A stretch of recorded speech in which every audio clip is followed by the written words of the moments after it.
Yes, I quit everything, and in this video, I'm going to tell you my story. My lucrative career, the six-figure salary, the fast-paced life in a big city, the version of success that most of us pretty much work toward our whole life.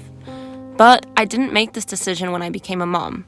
I actually made it 6 years before even wanting kids. But when I did become a mom, those values grew deeper and clearer.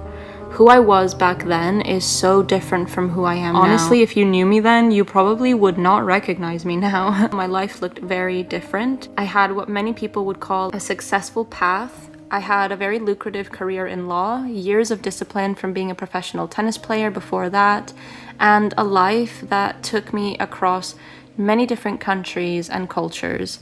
Achievement, momentum, discipline, those things shaped so much of who I was. I was born in South America, and later I spent many years in California, growing up there as well. And then life unexpectedly took me and my whole family through Spain, Europe, London, and eventually here to the English countryside. I have lived in so many different cities and countries. That constant moving, though, it taught me something that I still carry with me now. And home isn't a place. That was a very, very hard lesson for me to learn, but you know, home is something you have to become within yourself. So there was a lot of rebuilding that I had to do, a lot of leaving places and people and loves behind, a lot of learning how to begin again and again. And I really think that's one of the reasons that motherhood became really healing for me. You know, more than anything, I really wanted my children to feel grounded, safe, and deeply at home. All of those experiences that I went through way before I became a mom, way before my career took off, they gave me the clarity to know what truly matters. So even now, you know, money feels tight because I did quit my job when I became a mother, which I'll get into again in a sec. So when money feels tight, I think about how easy it would be for me to just go straight back to work and, you know, not worry about it. But I always come back to the same truth, which is something I can't deny in my heart. There is no amount of money that can buy my time back. There's no amount of money that can buy time back. No paycheck can replace the moments that you will miss, because you will miss moments. So every day, this life that I've chosen, this slow life, this life with less money, less lucrative career, less world's version of success, this is a conscious choice that I choose every single day. I choose presence, I choose peace, I choose the slower path, even though it's not always easy. And everything I share here on my YouTube comes from that decision and that depth, that value. Okay, so what changed? Yes, I'd been through a lot of hardships, a lot of different things in my life, but ultimately there had to be a moment where I decided, and I consciously decided to stop chasing my career and quit my six-figure salary life. So what changed? How did I become brave enough to walk away from something like that? How did I even know it was the right choice? When did I realize that the world's version of success wasn't actually my own? So it was when I was sitting in a law office in London. I just landed a huge internship at one of the top law firms, and I'd worked really hard to get it. And I was only 1 or 2 days in. I'd been working really hard to this point for quite a long time. I looked out the window and it was snowing. Snow in London at Christmas time. So personally, this had just always been one of those magical bucket list moments for me. And here it was. The city outside was covered in snow, looking exactly like the kind of memory I would have just loved to have been out there and experiencing it. But instead, I was sitting at a desk, knowing that I wouldn't be out there for hours. I had the entire workday ahead of me, and then another one tomorrow, and another one after that, and social engagements when the workday finished at 6 or 7 p.m. We then had scheduled social engagement, so basically I just wasn't getting away. And honestly, in that moment, when I was sitting in that chair, looking out the window, watching the snow falling, and knowing that I wanted to be out there instead of where I was, knowing that I'd worked so hard to be where I was, but I just wanted the other thing. So in that moment, something just shifted, and I knew I couldn't pretend anymore. I knew deep down, chasing this career and following this path working these crazy long hours. It wasn't making me happy. If I couldn't be happy now, 2 days into an internship that I'd worked really hard to get, it was like a coveted position, and I wasn't happy. I wanted to be outside in the snow, walking around. It was a really clear sign that this just wasn't the right place for me. So for a long time, I couldn't admit that to myself because it made me feel like a failure. I felt like I would be letting my parents down, actually. Until my brother started university, I had actually been the first in my family that was working toward what felt like a real career, real achievement, real financial success. So it felt incredibly disorienting to realize that while I had everything I was supposed to want, I was on the right track, the right path, my heart was somewhere else entirely, and I just couldn't fake that anymore. I couldn't pretend that it didn't matter. It wasn't making me happy to chase this career or this life or to chase success. The truth had become impossible to ignore. I knew that working my way up, constantly striving and sacrificing tons of my life for a title or a paycheck was never going to make me happy. So it's really easy to build a life that looks good on paper, but doesn't actually feel good to live. I remember hearing the quote, "Build a life you don't need a vacation from," when I was younger. And it stayed with me. I heard that when I was probably like 12 years old, and it stayed with me since then. And over time, that really became one of the deepest values that was guiding my life. I knew I didn't want a life that was built around the rat race. I just knew I didn't want that. And I didn't want everything to just be about more, bigger, faster, the next promotion, the next milestone. I didn't want to spend my life just chasing things. I wanted something that felt grounded and genuinely peaceful, a life where I could really be inside the moments that mattered to me. So it was a few years after that realization where I made another very conscious choice. I left London, stepped away from that pace of life, quit my job in law, and moved to the countryside. I wanted a slower rhythm, one where it wasn't normal to still be working at 10 p.m. and then rushing to catch a train home. Before I left London, that was my reality. That was every day. Long work days, late evenings, no life, constant movement. And deep down, I just knew I didn't want my life to feel like that anymore. So for a few years before motherhood, I had already started intentionally shaping a slower life.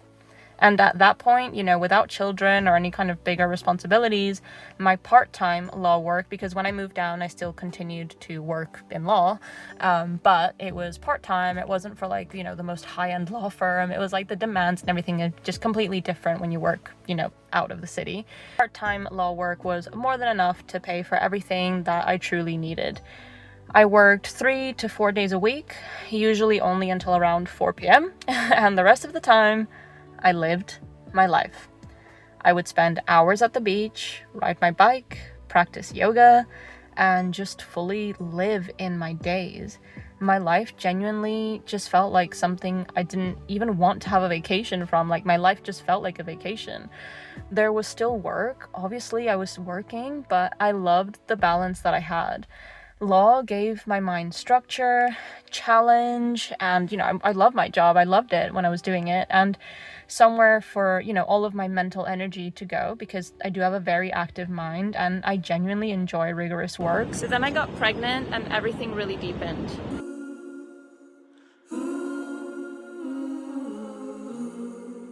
I knew the kind of mother I wanted to be. Becoming a mother made me think so intentionally about the kind of home I wanted to create, the pace I wanted our days to move at, and the memories I wanted my child to grow up with. Before I could even fully dream about those things, I had to make a huge decision. When the time came, would I go back to work, or would I fully let that life go now? So I'd quit in the past, but I still had my toe in it because it was serving me for my life's rhythm. But now it's a very hard choice. I couldn't just kind of dip my toe in it because my values had, kind of by that really point, I had found such a great rhythm in my life. So I had a job that I absolutely loved. I was able to go to court, and I just loved my job, my team. Like, I absolutely loved everything I was doing. I had enough money for what I needed and pretty much most of what I wanted, and a truly healthy work-life balance. My life was mostly just life and, and joy with some, meaningful hard work woven through it. But work did not define my life or my schedule, thankfully. So even then, I knew how I wanted to show up for my son. I knew what kind of life brought me peace, and I knew what kind of days actually made me happy. So that is where where so much of what I share, it comes from, this is why I'm sharing my story, so that the depth behind why I share what I share. It's not just like for aesthetics or for fun. Like, this life was very consciously chosen at great difficulty for me. It was a very hard choice. And I'll get into the financials in a bit, but yeah, the non-toxic choices that I share, the cozy minimalism, the analog childhood, the slow rituals, the baking, the tidying, the calm home resets, all of it comes from this deep core belief that a simple life is a beautiful, successful life. I know the world seems to tell us differently, but it is. And I don't believe that joy comes from just having more. I believe it just comes from being able to live your life honestly. Ordinary moments that shape how you feel, how your home feels, how your mornings feel. Having time in the mornings, not having to rush out the door, while I chase a version of success that no longer aligns with my heart. It wasn't an easy choice, and when I resigned, I cried. I cried in front of my teammates. I'm probably gonna cry as I try and talk about it now. It was a very difficult choice.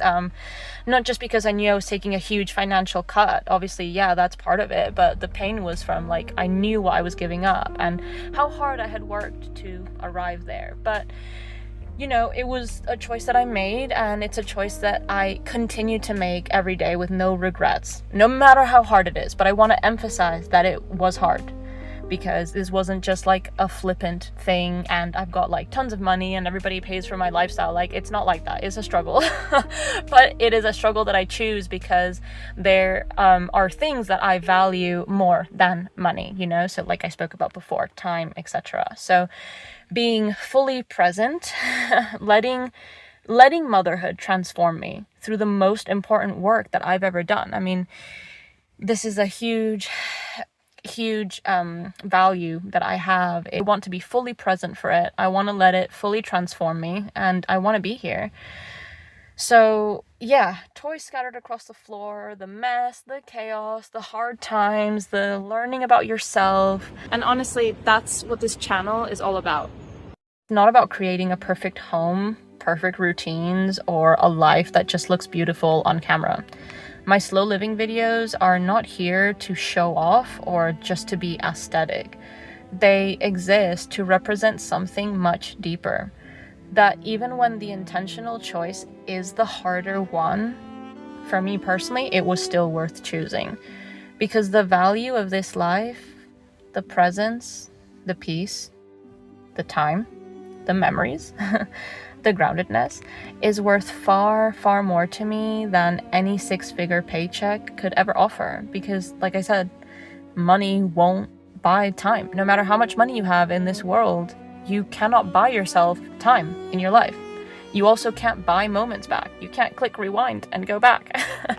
So in a world that constantly tell us to do more, be more, earn more, have more, and want more, this channel for me is my way of celebrating that there is another path, and you're not failing if you choose to walk away from what people see as success. You're not failing. You haven't done anything wrong. It's not bad to choose less, to choose frugal living, to have less. Those aren't bad things. You're not you're not failing. And I do feel like the world does make you feel very much like, why are you choosing that when you could just work and, you could earn more and you could have this and you could have that. But again, it's just about values. So yeah, in a world that constantly tells us that, this channel is my way of celebrating that there is another path and you're not failing. It's a life that's rooted in presence and peace and what truly matters to me, which is family, time, being present, and showing up. And I just want to say a last kind of little point. My faith has also become an important part of this. So I've just it's kind of a little bit of a separate story. I won't get too deep into it, but there's verses that really help me, get grounded whenever I start to feel that itch again, that maybe I'm failing or I'm not doing enough or the life I chose isn't valid. So I'll just share a few little quotes here just to wrap it up. So I love the quote in Matthew 6:19-20. Do not store up for yourselves treasures on earth where moths and vermin destroy and thieves break in and steal. But store up for yourselves treasures in heaven where neither moth nor rust destroys and where thieves do not break in or steal. I actually struggled to get through that without crying because I just feel that those values of like, don't spend your whole life chasing your own tail. I just feel like that quote is a great reminder that you are not failing if you make the choice to, choose less riches, choose less, less striving. If you have a good life and you're happy with it and you're content with what you have, you are not failing because you are choosing to stay where you are instead of like, okay, I'm gonna level up, I'm gonna get an even bigger house, I'm gonna get a promotion at work, and then in Ecclesiastes 5:10, whoever loves money never has enough, whoever loves wealth is never satisfied with their income. So I commend the enjoyment of life, because nothing is better for a man under the sun than to eat and drink and be glad. Then joy will accompany him in his work in all the days of the life that God has given him. So those verses always really help remind me that the richest life is not like the one that just has the most, but the one that's rooted in gratitude, peace, and alignment with your values.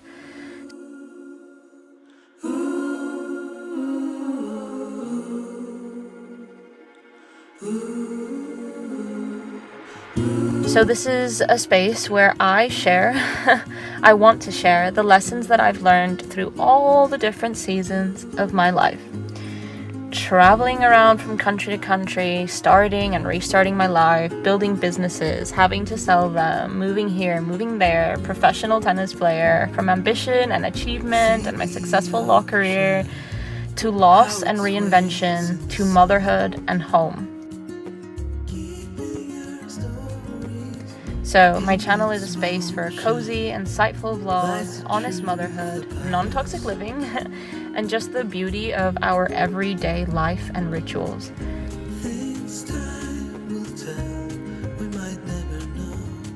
If you're here because you're craving a calmer way of living too, then I'm so glad that you found me, and of course I would love for you to subscribe and join us here. Thank you so much for listening to my story and watching. I hope that you found it helpful and I can't wait to see you in my next video. Thank you. Bye. Stories of joy